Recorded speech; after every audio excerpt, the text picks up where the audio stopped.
Kasalukuyang hinahanap ng pulis at sundalo ang 8 mga lalaki na sinasabing nangharas sa lupain at isang bahay sa Malabang, Lanao del Sur. Ito ang sinabi sa DXMS Radyo Bida ni Lanao del Sur Police Spokesperson Major Salahuddin Basher. Ayon kay Major Basher, kamakalawan ng umaga habang abala sa pagbabantay ang mga caretaker ng isang lupa sa Malabang ay dumaan ang 8 mga lalaki na armado ng mataas na uri ng baril. Sa salaysay ng mga biktima, manunungkit sana ng niyog ang mga sospek kaya nila ito sinita. Dahil matigas ang mga sospek, namaril ito at tinamaan ang bahay ng mga biktima. Mabuti at wala namang sugatan sa insidente ayon kay Major Basher. Nagkaroon ng pagtatalo at biglang nagpaputok ang suspect sa direksyon ng kanyang bahay kung saan naroon yung si Abul B. Abubakar at mga kanyang kasamaan. Apat yung mga kasama niya. Nananawagan naman si Basher sa mga residente ng Lanao Sur na magkipag-ugnayan sa kanila upang mapanagot ang mga suspect. Sa ating mga kababayan dyan sa Municipality of Malabang, magkaisa po tayo upang tiyakin ang ating kaligtasan at seguridad. Kung meron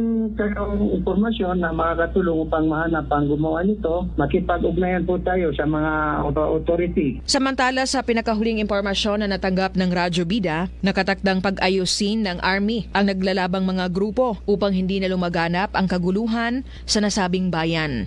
Rufa Mocalid, NDBC Bida Balita.